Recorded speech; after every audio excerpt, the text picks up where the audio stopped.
Bro kabaddi season 12க்கான option இன்னும் ஒரு சில நாட்களில் ஸ்டார்ட் ஆக போகுது. ஸோ எல்லாருமே பயங்கர ஆவலோடு இந்த சீசனுக்காக காத்துக்கிட்டு இருப்பீங்க. இப்போ இந்த ப்ரோ கபடி சீசன் 12க்காக ஒவ்வொரு டீமும் அவங்களோட அஃபிஷியல் ரிட்டன்ஷன் லிஸ்ட்டை அறிவிச்சிட்டாங்க. ஸோ எந்தெந்த டீம் யார் யார் ரீட்டைன் பண்ணியிருக்காங்க அப்படிங்கிறத நம்ம அடுத்த வீடியோவில் பார்க்கலாம். இந்த வீடியோவில் நம்ம தமிழ் தலாஸ் டீம் எந்தெந்த பிளேஸை ரீட்டைன் பண்ணியிருக்காங்க அப்படிங்கிறத டீட்டெயிலாக பார்த்து தெரிஞ்சுக்கலாம். இங்கே நம்ம தமிழ் தலாஸ் டீம் எதிர்பார்த்த ஒரு சில பிளேஸை ரீட்டைன் பண்ணிட்டாங்க. அண்ட் நம்ம எதிர்பார்க்காத நிறையவே பிளேயர்ஸையும் தமிழ் தலாஸ் டீம் இங்கே ரீட்டைன் பண்ணி வச்சுருக்காங்க. ஸோ என்ன நிலவரம் அப்படிங்கிறத பார்க்கலாம். அண்ட் இதுக்கு முன்னாடி ஒரு வீடியோ அப்லோட் பண்ணியிருக்கோம், எந்தெந்த டீம்லேருந்து எந்தெந்த முக்கியமான பிளேயர்ஸை ரிலீஸ் பண்ணியிருக்காங்கன்னு. ஸோ அந்த வீடியோ பார்க்கலன்னா இந்த வீடியோ பார்த்து முடிச்சுட்டு போய் பாருங்கள். ஏன்னா அங்கே நிறையவே பிளேயர்ஸ் இருக்காங்க. நம்ம ஆஷு மாலிக் இருக்கார், நவீன் இருக்கார், பட்னாவோட தேவாங்க் இருக்கார், அர்ஜுன் தேஷ்வால் இருக்கார். ஸோ இன்னும் பல பிளேயர்ஸ் இருக்காங்க. ஸோ அந்த வீடியோ பார்க்கணுன்னா இந்த வீடியோ முடிச்சுட்டு போய் பாருங்கள். கடைசியில் வீடியோவோட லிங்க் வரும்.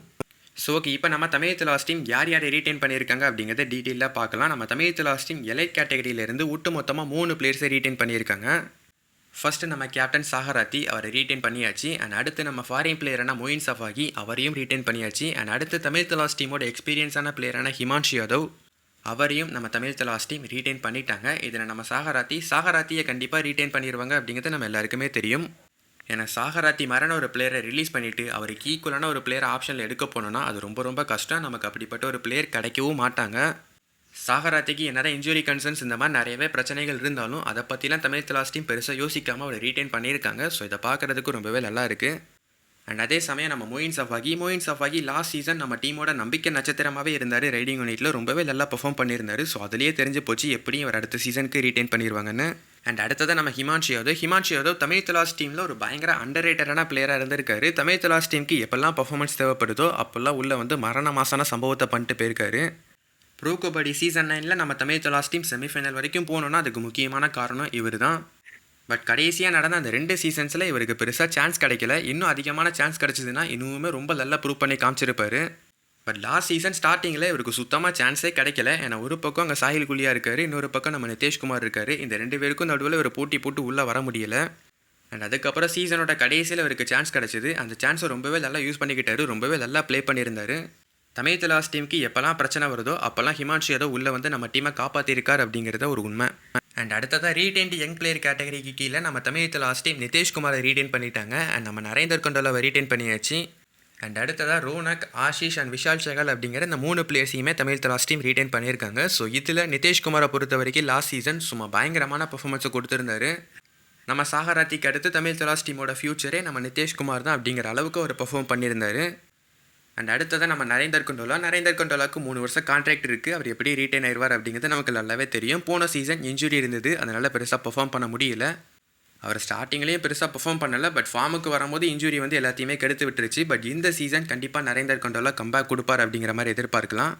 அண்ட் அடுத்ததாக எதிர்பார்க்காத ஒரு 3 பிளேயர்ஸ் வந்திருக்காங்க. அதாவது இந்த 3 பிளேயர்ஸ் ரீடைன் பண்ணவும் சான்ஸ் இருக்குது, அண்ட் அதே சமயம் ரிலீஸ் பண்ணவும் சான்ஸ் இருக்குது அப்படிங்கிற மாதிரி சொல்லிட்டு இருந்தோம். யாரெல்லாம்னா நம்ம ரோனக், ஆஷிஷ் அண்ட் நம்ம விஷால் சகல். இதில் விஷால் சகலை கூட ரீட்டைன் பண்ணிடுவாங்க அப்படிங்கிறது ஓரளவுக்கு தெரியும். பட் ரோனக் அண்ட் ஆஷிஷுக்கு பதிலாக ஆப்ஷனில் வேறு ஏதாவது நல்ல கவர் பிளேயர் எடுப்பாங்க அப்படிங்கிற மாதிரி தான் நம்பிக்கிட்டு இருந்தோம்.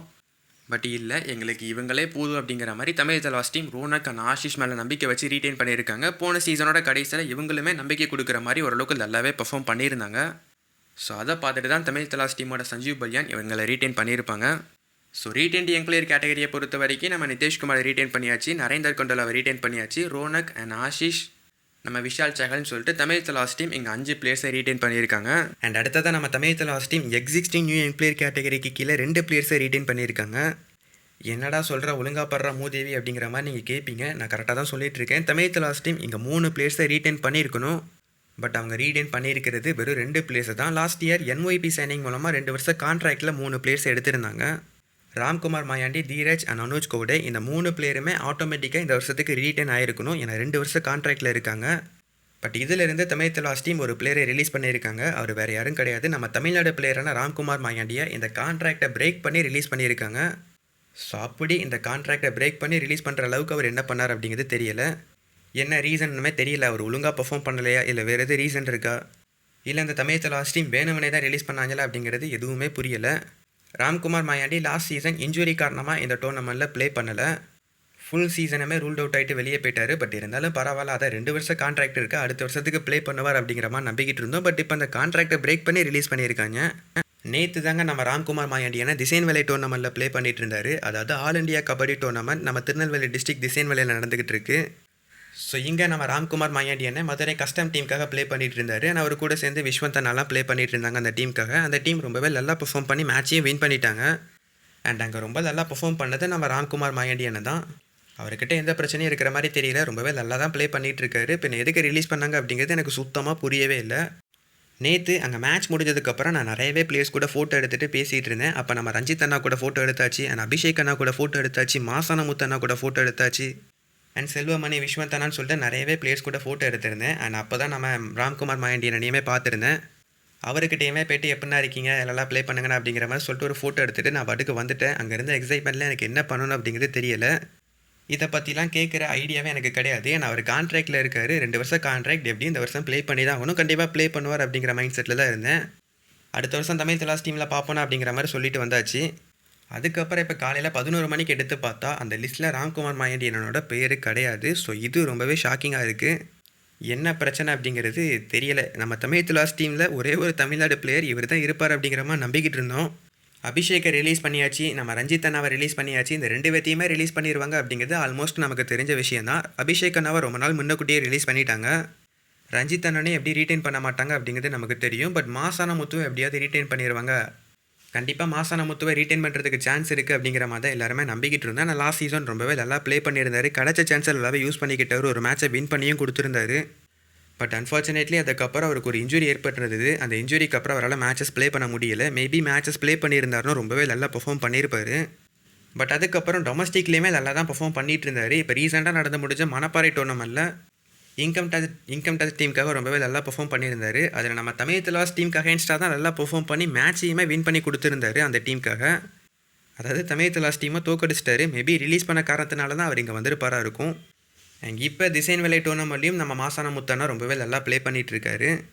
ஸோ நம்ம 3 பேத்தையுமே ரிலீஸ் பண்ணிட்டாங்க.